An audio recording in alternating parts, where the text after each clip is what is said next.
정부의 의과대학 정원 확대에 반발하며 휴학을 신청한 의대생이 이틀 만에 8천 명을 넘어선 것으로 집계됐습니다. 전국 의대생 절반에 가까운 수치인데요. 반발이 거센 만큼 이에 그치지 않고 앞으로도 휴학에 동참하는 인원이 늘어날 가능성이 큽니다. 진태희 기자가 취재했습니다. 정부가 발표한 의대 증원 대상 가운데 수도권 미니의대로 주목받던 인하대. 재학생 245명이 동맹휴학 등 단체 행동에 나서겠다고 밝혔습니다.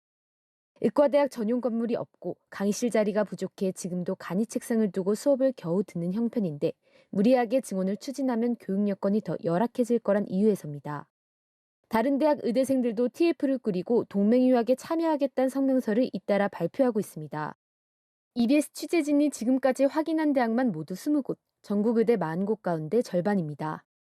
고려대는 어제 기준 의대 재학생의 61%인 309명이 TF팀에 휴학계를 제출했고 23일까지 이를 더 모아 학교 측에 한 번에 제출할 계획입니다. 또 연세대는 593명, 이화여대는 294명 의대생들이 수업을 거부하고 휴학계를 제출한다고 밝혔습니다. 이들은 공통적으로 충분한 소통 없이 졸속으로 진행된 증원으로 교육의 질이 떨어지는 걸 우려해 동맹휴학에 나선다고 설명했습니다.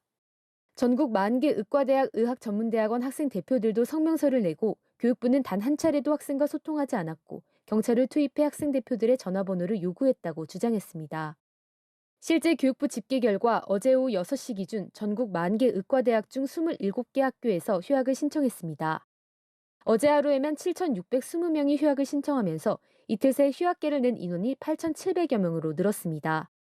전체 의대생의 절반에 가까운 규모입니다. 다만 어제 휴학을 낸 학생 중 실제 휴학을 승인받은 경우는 단 30명 뿐이었습니다. 유급이나 수료를 하지 못한 19명과 군휴학 9명, 그리고 사회 경험과 건강상의 이유가 각각 1명이었습니다. 교육부는 이들에 대해 동맹휴학에 대한 허가는 아니었다고 선을 그으면서도 승인 학생을 뺀 나머지 8,700여 명이 모두 동맹휴학인지는 알 수 없다고 설명했습니다. 실제 수업 거부가 확인된 대학은 아직까지 3곳 정도인 것으로 파악됐습니다. 다만 의대생들의 반발이 큰 만큼 집단휴학 규모는 늘어날 가능성이 크고 당장 새학기 학사 운영부터 차질을 빚을 것으로 보입니다.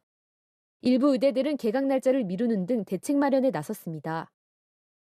결국엔 개강 날짜라든가 수업을 언제 할지에 대한 부분이 가장 관건일 것 같습니다. 다 했다 그러면 개강 자체가 불가능한 상황이니까.